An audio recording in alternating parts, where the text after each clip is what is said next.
Good afternoon, Ms. Albanese. Good afternoon. Welcome everyone to today's webinar titled Education Destroyed in Conversation with Special Rapporteur Francesca Albanese. This is a critical discussion that explores the role of the United Nations and the global community towards Palestine and human rights. And we are honored to be having this conversation this afternoon with the UN Special Rapporteur, Ms. Albanese.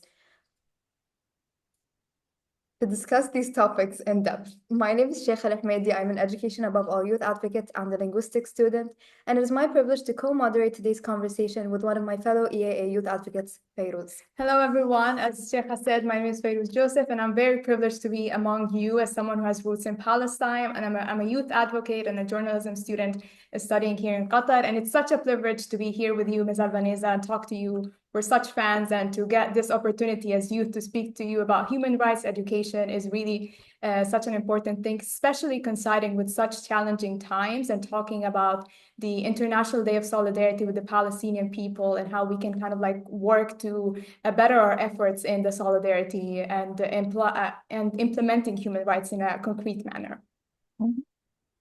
Exactly, Fayrouz. Education is a fundamental human right, and it is the foundation for hope, growth, and peaceful communities. Yet in Palestine, it faces systematic destruction, or what is known as classicide, threatening the future of its people. Today, we're joined by Ms. Albanese, the UN Special Rapporteur on Human Rights in the Occupied Palestinian Territories, to discuss and examine the profound implications of this crisis. Our discussion today is going to focus on three key themes. They are the impact on Palestinian children, legal accountability for the perpetrators, and solutions to ensuring a safe and nurturing learning environment. I'll now give the floor to my colleague Fayrouz, who will commence the questions with Ms. Albanese. I'm very excited to start this segment of our webinar discussion with you, Ms. Albanese. We will be asking some very brief questions about your role as special rapporteur, just to get the audience to understand what you do. How does it work with your responsibilities when you're working in the field in Palestine? And what are some of the things that you really focus on when you're working in the occupied territories of Palestine? So if you can maybe tell us more about that, how does it work, and some of the specifics about your mandate since you've taken your role in 2022. Thank you. Absolutely. Thank you very much for having me. It's a pleasure and look forward to this discussion. So for those of you who are not familiar with the work of special rapporteurs or independent experts, working groups, we are experts in our own domain, in given topics like right to food, right to health, or combating poverty, or geographic experts on Afghanistan, on Myanmar, in my case, the occupied Palestinian territory. And we are mandated by the United Nations, in particular the Human Rights Council. We are appointed to document and report to the United Nations on the violations concerning our theme or our area. And this mandate has been created 32 years ago. I'm the first female special rapporteur to serve in the eighth. I've had distinguished predecessors like Professors John Dugard, Richard Falk, and Michael Link. And I consider myself enormously indebted to them for the incredible work they have done to give meaning to this mandate, and how much clarity they have brought over the system that characterizes the Israel's illegal endeavor in the West Bank, the Gaza Strip, and East Jerusalem. Of course, a striking feature of this mandate is that it's very limited. It doesn't concern the question of Palestine as a whole. So, for example, the Palestinians with Israeli citizenship, so those who live inside Israel, are not covered by the mandate, and the Palestinian refugees, which is in fact what I've studied and contributed to as a scholar, which is why my engagement on Palestine even started. They are outside the scope of my mandate. But the fact that they're outside the scope of my mandate doesn't mean that I'm not aware of the situation they endure as part and parcel of the settler colonial apartheid regime that Israel maintains in the little that remains of historical Palestine.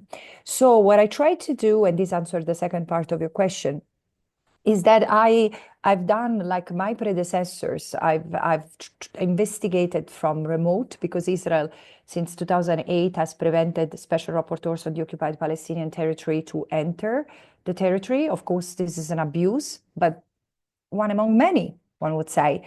And this has forced us to carry out our interviews from either neighboring countries or remotely, and to maintain a rich network of testimonies, fact-checking, both in Palestine and Israel, that has been built solidly over the years. So even if I cannot set foot in the occupied Palestinian territory, a little bit because I live there, but also because there is such a high level of documentation, it's impossible not to know what's happening.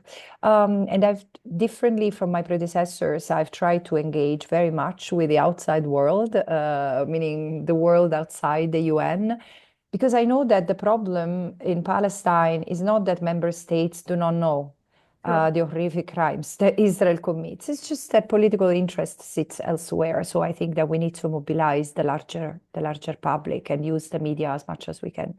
Yeah, and I really like the part where you mentioned that you're engaging with the outside world, and this webinar is kind of like fits into that, because you're talking to us, and we have quite a large number of participants here to hear you talk and engage with you further on, where we're going to have a short Q&A. But you mentioned how hard it is to kind of like engage with your role, especially because you do it remotely. So given that you can't step into the Palestinian territories, it's very hard for you to maybe perform your work. And given the current situation and the ongoing war in Gaza, we were wondering if you could maybe shed light on more of these challenges that you might face to kind of like carry your work, or your ability to perform it in a way that actually kind of like translates your vision and your mandates and so on. Could you maybe tell us more about that, please? Yeah, look, there is those of you who are engaged in human rights monitoring or investigative work will know that it's very important for an investigator to be on the place. There is, of course, the testimonies you gather, but is also the spatial context. There is the observation, so how your own body, your own brain react to the stimuli and the impulses from the place. So we are deprived from this opportunity. I wouldn't say it's the only challenge, though. For me, the most important challenge is the denialism. It's incredible that Palestinians keep, in Gaza in particular, but not only in Gaza, Palestinians in Gaza keep on dying in the dozens and hundreds every day. And so it has been for the past, almost uninterruptedly, for the past 14 months. And we are still thinking, we still have to explain what Palestine is, why there is no symmetry between Israel and the Palestinians. The one is the occupier, the other one is the occupied. In fact, one is the unlawful occupier, and the other one is the occupied, who's facing a constant existential threat. It's very clear what the Israeli leaders and the settler movement are trying to do, and they say and they act upon their words. They want to reoccupy Gaza. So we know that part of the reason why this war, it's not a war, it's a genocide, but the way it continues, it's because Israel is trying what it can to kick out as many Palestinians as possible, or to eliminate as many Palestinians as possible, to get the land empty of the Palestinians, as it has done in 1947-49, as it has done in 1967. And in the face of this, you need to convince journalists, policymakers who, again, are in denial and very firm on their typically Western ignorance. Mm-hmm. And I say that with much regret, because I'm a Western person myself, but I do perceive the racial bias in the way I'm asked to talk about Palestine, always justifying the Palestinians as if they were a permanent threat to the existence of the state of Israel. Yeah, so these are the real challenges for me. Yeah, you mentioned two very important words, which is first trying to justify whenever you're talking about Palestine, and the second one is denial. So one of the following questions that we have is is there institutional support, or how can the international community further help you and kind of like support your work in a safety matter so it ensures the efficacy of it? Because of course, with all these, like you have to take all these layers to kind of like talk about Palestine. What is like maybe an alternative that we can have to further your work in terms of like stop kind of like having this own censorship when we're talking about Palestine? Could you tell us maybe a little bit about that?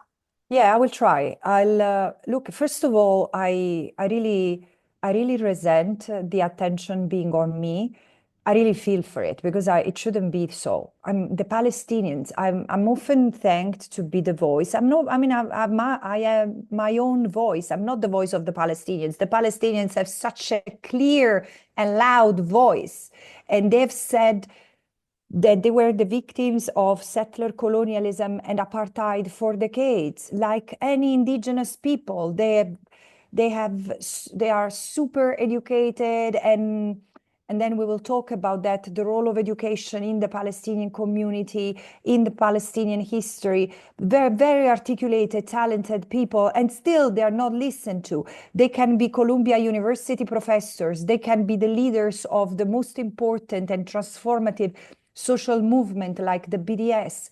Still, they will be treated with disdain because there is a very annoying arrogance. So what I say, what any Israeli any anti-apartheid, anti-occupation Israeli or any Jewish person around the world counts more than what the Palestinians have to say, and this is so frustrating. So I want to say that because I want people to appreciate that there is also a lot of frustration that comes from this I'm the least or the white savior on really in the international arena, and the fact of being seen like the voice of the Palestinians is painful for me. I'm just someone who's creating space for this injustice that is 100-year-old in Palestine and symbolizes so many other injustices.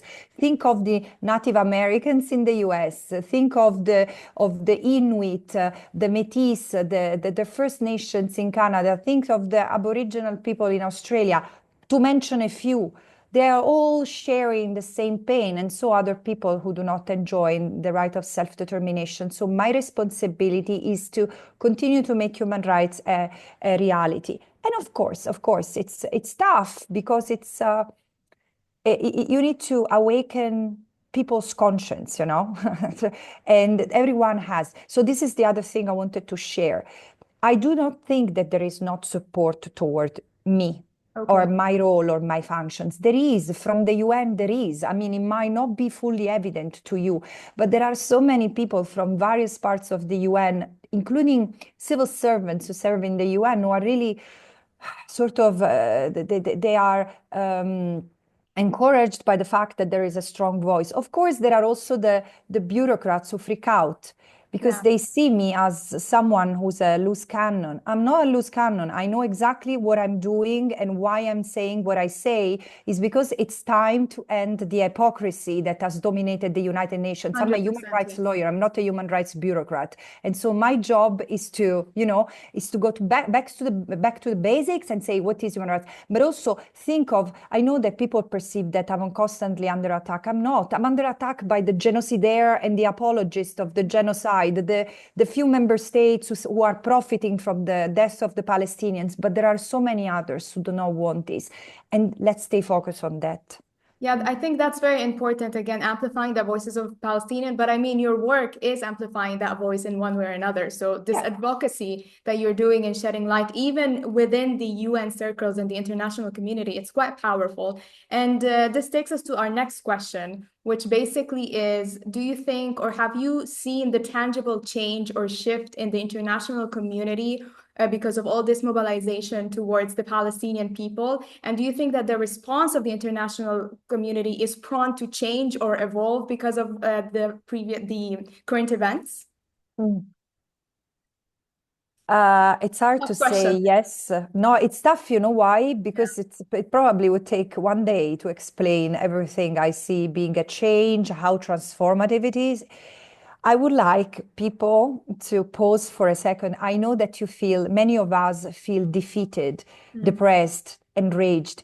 this is a moment in history, a history that is very long. So step out from the current moment. And this is why I encourage people to deal with the colonial amnesia. For 500 years, international relations have been strongly dominated by relations of powers where European countries have occupied, taken the land, taken the resources of indigenous people. Of course, Europeans have not only been that, but they have also been that. So, and these are stayed in the vein of the system. Then it's true, countries have decolonized, and still many decolonized countries look at the way they treat their citizens. So what I'm trying to say is that humanity entails a continuous struggle toward betterment. It's like a sort of justice is a sort of utopia. Like Eduardo Galeano used to say, I move 2 steps forward, and 2 steps forward she gets away from me. You still need to continue to move toward that ideal of justice. And by trying to make it real every day more, we will achieve the betterment of our society. We wouldn't be here today hadn't it been for the civil society movement that fought against slavery. Yes. We wouldn't be here for indigenous brothers and sisters fighting for their right of self-determination. Many of them have succumbed. Many of them have been genocided, but they are still there. They're still there fighting for their self-determination. And this is why they suffer enormously, but I also look at Palestine as a way to take revenge from the past, to do things differently. This is why I know that it seems that we are losing, the human rights community is losing everything, but it's just that we are in the open fight right now, and the system is resisting, right? So it's not just Israel. It's Israel, the United States, not all the West, many in the West. So if there are people who are listening to us who are from the West, it's our responsibility to make sure that we work for justice and human rights in our own countries, holding accountable the leaders who are complicit with the crimes Israel is committing, the businesses, the cities, their own citizens who live in the colonies, who trade resources from the colonies, who have been fighting in the Israeli occupation army. Now, this is the era where human rights can be enforced and must be enforced in courts. Justice starts at home. Perfect. Thank you so much for these answers. I think everything that you have said really concludes everything together when it comes to seeing how the colonial amnesia, like you mentioned, we often forget and distance ourselves that we're living in the moment. So it kind of like slips away that we're actually changing, even like with the minor things that we're doing. This simple advocacies and conversations such as this really do help us build a better future, that even though we might not attain that justice, the ideal justice that everyone thinks we will reach, but we will reach a kind of it where human rights can be really implemented. This takes us to our next part, where Sheikha will be asking you questions about human rights in relation to education in the occupied territories of Palestine and how your work kind of fits into that. So I'm handing the mic to Sheikha now. Thank you, Fayrouz. Exactly, Ms. Albanese, you've touched on the right of education, and now to talk more deeply about the importance of protecting education in Palestine. We've witnessed Israeli attacks on schools, both historically and in the recent war on Gaza, as well as the forced demolitions of schools across the occupied Palestinian territories. Now, what obligations does Israel have as the occupying power to protect the right to education and for Palestinians? Look, I will try to give you not the usual human rights law response, meaning guaranteeing availability, accessibility, affordability. This is something that can be read on manuals, but I would like to take the audience into education as not as a standalone human right, but a right that is so integrated to the rest and so necessary to cultivate the human personality, sense of dignity, and a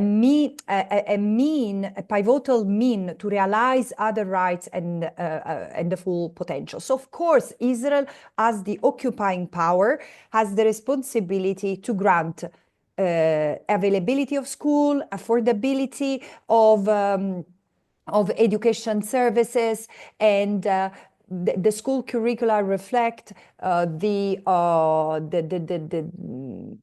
the characteristic, the cultural, religious characteristics of the Palestinians. But this is not happening for a number of reasons. First of all, soon after the occupation started in 1967, Israel signed an agreement with UNRWA for the United Nations Refugee Agency for Palestine refugees. And so UNRWA was authorized by the occupying power to open a number of public facilities, including schools. So schools have been the main place, for example, for a large group of refugees. Palestinians in Gaza are 75% refugees. So most of them have gone into UNRWA schools since ever, despite the fact that Israel was the occupying power.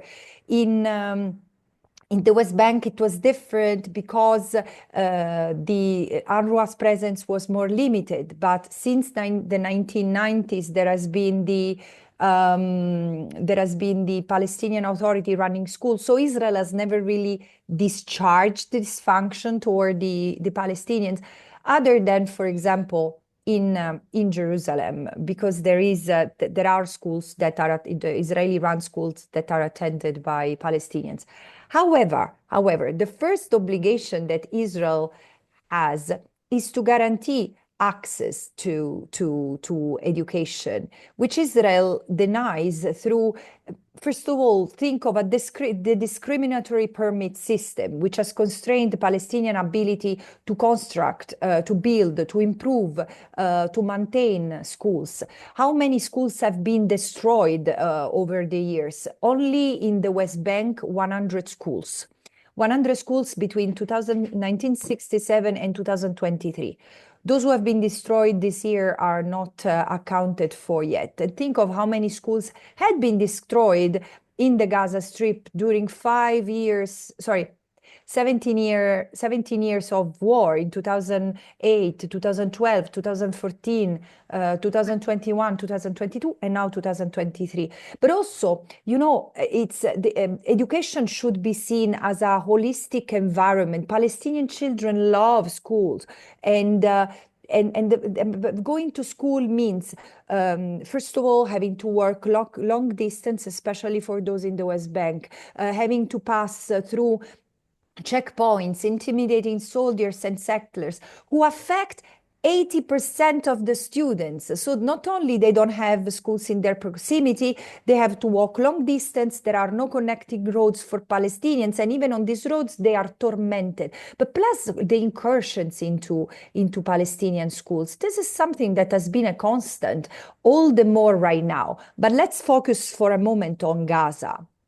Gaza this year has faced a wholesale destruction that has led a number of experts, including myself, of talking of scholasticide, because the entire system has been destroyed. The higher education system in its totality, 11 universities have been leveled. But also think of the infrastructure damage that has been done to the schools. More than 320 schools have been destroyed. The security risk that this has posed and the trauma that it has caused to the Palestinians. Think of the forced displacement in Gaza, 14 months of people being forced out of their homes and their neighborhoods, schools turning into shelters without resources. And think again of the psychological impact of anyone who should embrace education. There is no education in Gaza, but there is not even the possibility to approach education in the most relaxed way, because I've met teachers who are giving courses through mobile phones, and there are Palestinians in Gaza still studying through their mobile phones, but as they have lost entire families, brothers, sisters, they are living in tents. What do you want education to be? There is no education, and this is part and parcel of Israel's genocidal intent. Exactly, Ms. Albanese. And now to talk more about, like, as you've mentioned, the apartheid in education, the apartheid practices that the Israeli government imposes.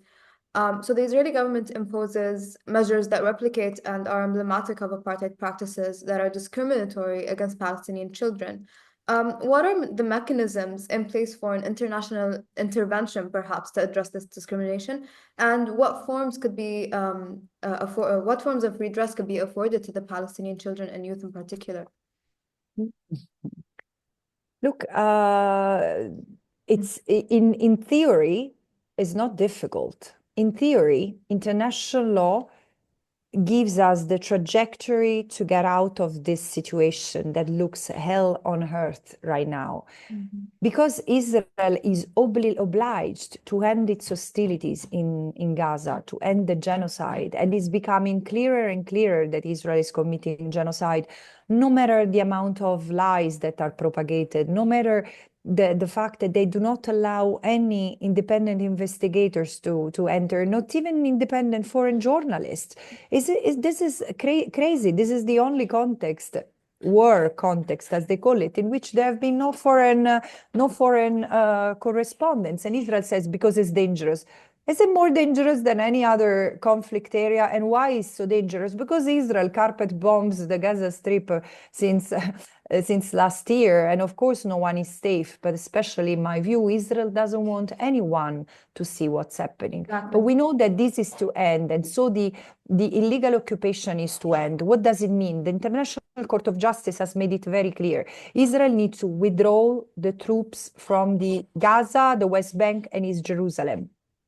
And sorry, just a second. Yes. We'll just give a little moment.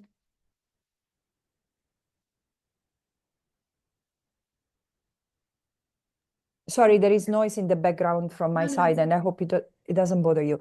No. Okay, and then so the other thing, so he needs to dismantle the settlements that have allowed Israel to take Palestinian lands against the law, to build the settlements, and also Israel needs to stop the exploitation of resources, being it land, air, quarries, and this is the end of Israel's apartheid regime. This is the beginning of the end of Israel's apartheid regime. So it's linear. Now, how do we get to there, from here to there? It's political will, and we go back to square zero. We need to create a mobilization that forces policymakers into abiding by international law, because now they are most European states, the US and Canada and Australia, and including other states from the global south, if they do not comply with the ICJ advisory opinion, they are complicit. They risk to be complicit with such illegality. Exactly. And my last question on the right of, or the importance of protecting education is, we know that many Palestinian children, many Palestinian people have been disabled and impaired following the aggression on Gaza. How can we ensure the protection to the right of education for all learners in Gaza, especially those who have gained disabilities, given the high number of the disabilities and the aggression on the individuals in Gaza? I think that first and foremost, we need to understand the catastrophic trauma that has been inflicted on the Palestinians as a collective and individuals. From the very first, and this is something I've said during my mandate before, half of the population in Gaza is made of children. 40% of the population under 18 is made of less than teenagers, really young kids.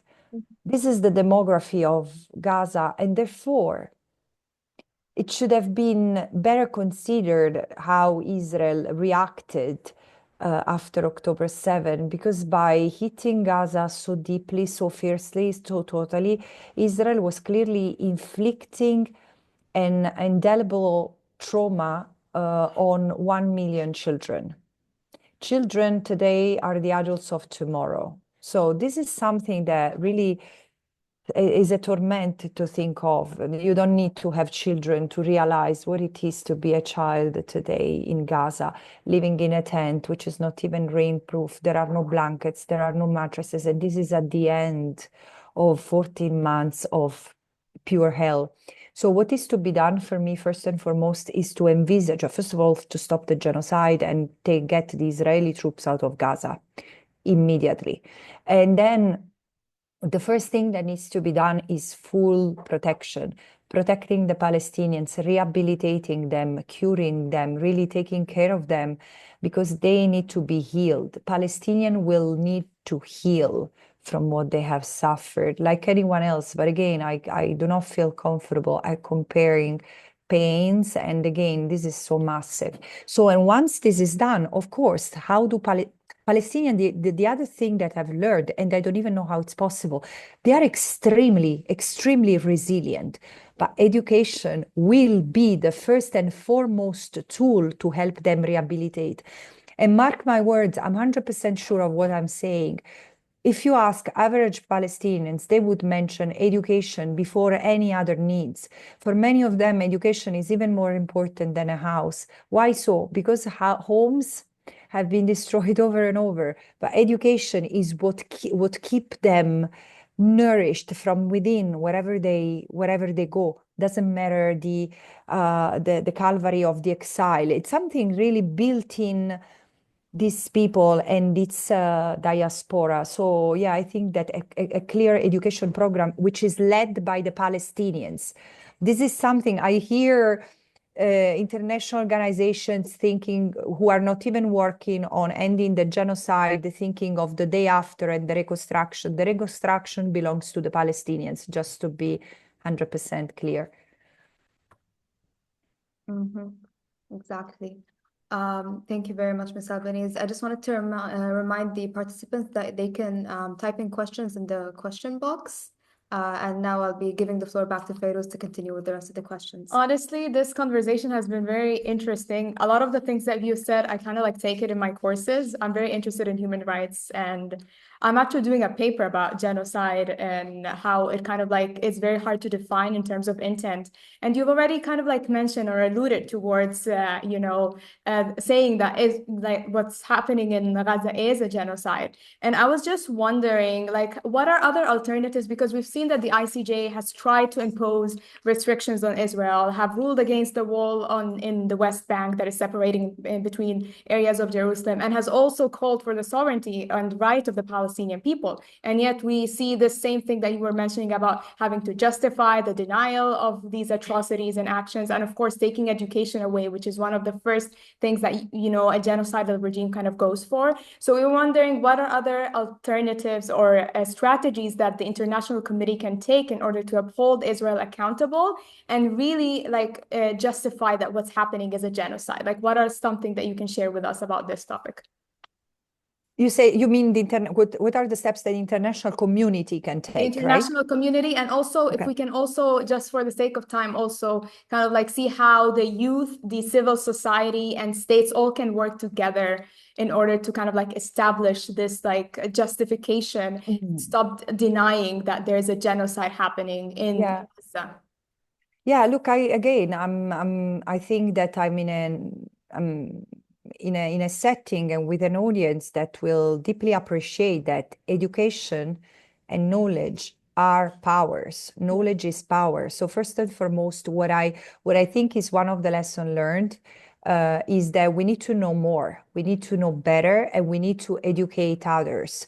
I know how intense it is for the Palestinians to have to educate others about their history, their tragedy, whatever they've suffered for 100 years. It's very hard, and still many of them do patiently, because they know that this is a marathon. This is not something that is going to end tomorrow.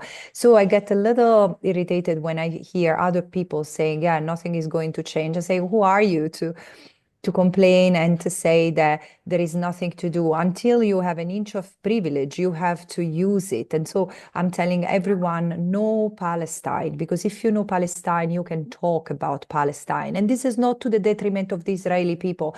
I keep on saying, We should really learn. Let's go back to Edward Said. Edward Said, you wrote so many important, I mean, his own pages are of a continuous inspiration. They do not age somewhat. I wish they could, because I wish to live in a world where Edward Said was not needed anymore. You know what I mean? And we Yeah, are we not all there wish yet. that.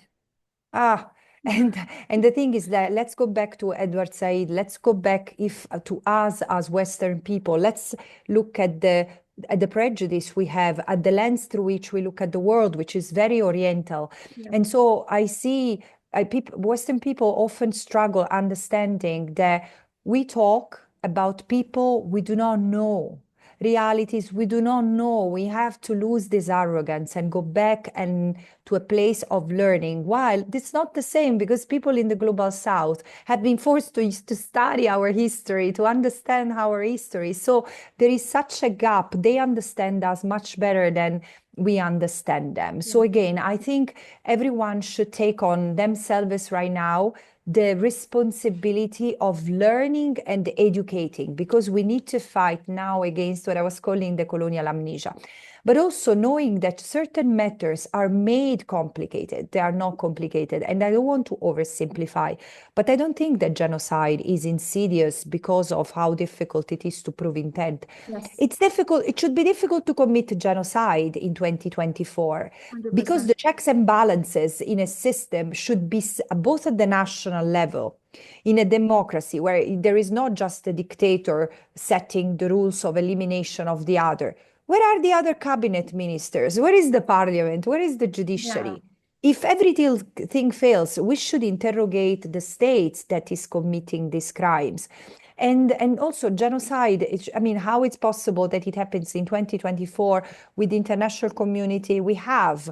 So a genocide, like the intent to destroy a people in whole or in part, is hard to prove when it's hard to identify the intent. But this is a case where intent is absolutely in plain sight and ostentatious. And don't get fooled by those who say, well, it's not very clear that there is genocidal intent because, you know, in fact, they wanted to destroy Hamas. So maybe they have gone too far.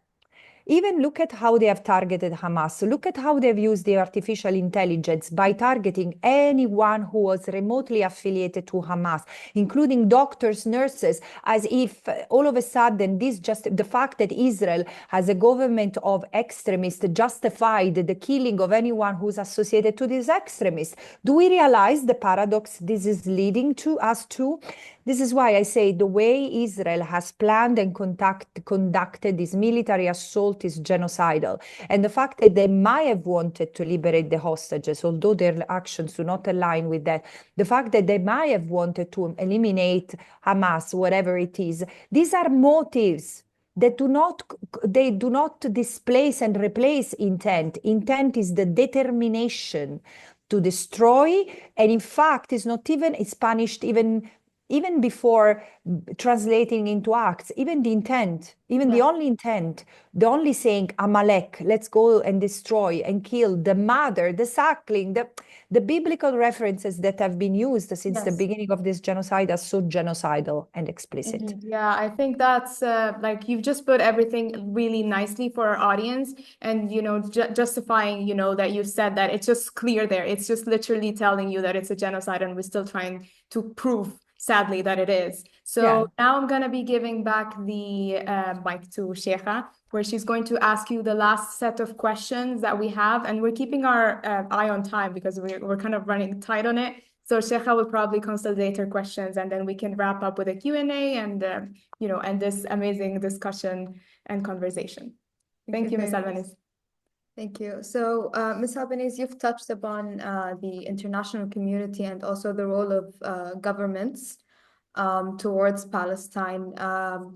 Obviously, we know that many governments aren't talking because they're benefiting from the genocide. So, to talk about the United Nations more in specific, I wanted to know what were your impressions on the Israeli ban on the UNRWA and the relevant implications that come with that, and what can host countries do to alleviate the impact of this ban on the UNRWA? Meaning the impact this is having on UNRWA or the current impasse? It's having on the Palestinians, basically. Like, and the international community, how is it handling with the thought that UNRWA does help a lot of Palestinian families, as you've mentioned, with education? Yeah. Yeah. So how's that process going? First of all, look, I'm sharing because I think it's important. I mean, UNRWA is a very difficult beast to understand because it has been there for 75 years, and people now think that UNRWA is so exceptional because why there is an agency for Palestinian refugees compared to others. So let me start from that. And I wrote years ago in 2017 a booklet with the Institute for Palestine Studies talking about, and it's a 45-page booklet, and I hope that people will keep on going back to that because it explains in the simplest form why UNRWA is like this. Because 75 years ago, when UNRWA was created, ad hoc solutions for refugee crisis were the norm. And so UNRWA was not just the only one, and UNRWA was part of a UN plethora of mechanisms, which included the UNCCP. The UN Conciliation Commission for Palestine was the body mandated to deal with the question of Palestine after the partition plan, the war that ensued, and the Nakba. So in December 1948, General Assembly Resolution 194, which is normally recalled as the resolution of the right of return, it's not the right of return. This is a roadmap for peace, which included a solution for Palestinian refugees, which could be return or resettlement. So it's very complex. Yes. And UNRWA has remained like the only body mandated to deal with Palestinian refugees because UNCCP has been defunded by the General Assembly. But you see this, UNRWA has a mandate that is created by the General Assembly. Member states on their own, they cannot decide to dismantle UNRWA. This is illegal. Mm-hmm. And Israel, with the support of a number of other states, but not many, Israel is critically attacking UNRWA, which embodies the responsibility of the United Nations toward the Palestinians. And it's a nightmare for them because it thinks that if UNRWA is dismantled, then Palestinians will their refugee rights will disappear. No, because Palestinians, before being refugees, they are Nakba survivors. Sure. We need to use this language more and more. Like the Armenian genocide has defined the life of Armenians, and the Holocaust has defined the life of the Jews. So we need to understand that the life of the Palestinians has been defined by the Nakba. Yes. Regardless of the refugee status. So regardless, of course, UNRWA should stay because this is a mechanism created by the UN General Assembly and there are rules. But if the General Assembly decided to dismantle UNRWA, the Palestinian refugee problem would stay because it's a self-determination issue. Palestinians have been dispossessed and they continue to be dispossessed at the hand of a very ambitious state who wants to expand its territory. So of course the impact on the Palestinian is tragic right now, but it's one among many. It's yet another tool that Israel is using to defeat the Palestinians. Yes. Mm-hmm. And definitely we were seeing how it's actually leading to this desperation, not even among Palestinians, but among the international community, even people who are not in Palestine or not Palestinians. This has all been very insightful. We wish we could have more time to keep talking about this topic with you, Ms. Albanese, but we're going to give the floor now for our audience because they're also excited to engage with you and hear from your insights with their questions. So we will try to go for I hope maybe 2 or 3 questions. Mm-hmm. And we would ask you kindly to keep each answer around 1 minute, just for sake of time. Yes. So the first question, we're just waiting for it to pop on the screen. Okay, so could you, the first question is, can we hold the state of Israel liable for violations of fundamental children's rights, not only limited to rights to quality of education? Absolutely, I think so. And I think that the stakes are so high right now because of what Israel has been doing in Gaza. It's evident that Israel wants to destroy uh, the Palestinian present and future and past. Destroying the cultural identity of the Palestinians is also a way to destroy them, and therefore genocide through education and the way education has been attacked. There is yet another ground to bring Israel to justice because of the genocide. Okay, our second question, if you want to go ahead and read it, Sheikha. Yeah, so the second question says, what are the legal ways to put accountability to those who are committing and are complicit in genocide? Because even though the International Criminal Court announced arrest warrants against Benjamin Netanyahu, the genocide still continues and things still deteriorate. Yeah. So first of all, there are two things. There is for international crimes, there is international liability. So individuals respond themselves of the crimes they've been part of, and they can be prosecuted by the International Criminal Court, which of course looks at the eminent cases, but also member states have through universal jurisdiction over genocide competence with their courts to investigate cases of genocide.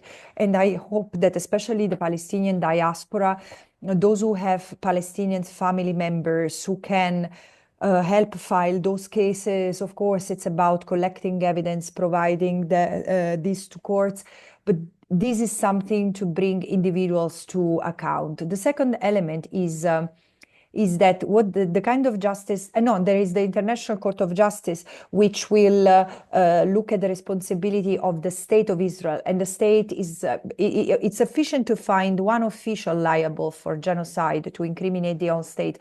But for me, and this is what I was trying to articulate in my last report, the failure to prevent genocide, it's already a responsibility for genocide. And the state has failed as a whole on top of creating the environment for the genocide to take place. So we cannot wait until the completion of a criminal trial in order to determine what has been done to the Palestinian people. And I hope that many more people will activate legal proceedings at the national level. All right. That was, nicely put, actually. We're moving to our third question now, which is also about education. Education is deeply rooted with mental health. In fact, trauma deeply affects the capacity to learn. The question here is, how can we address properly the trauma experienced by Palestinians in Gaza? And you've already touched a little bit on that when we were talking earlier. So maybe you can further elaborate on that.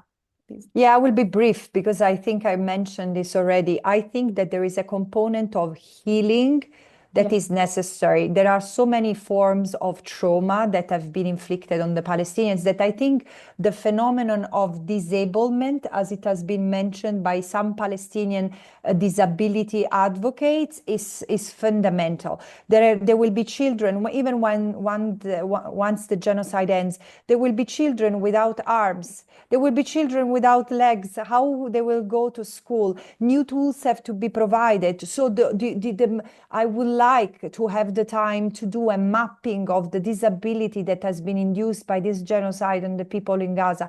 And this without considering the intimate trauma of losing family members and the mental legacy, the intergenerational legacy of it. So a healing should come first. Then second, educational tools to take care of the Palestinians and how they reemerge from this conflict should be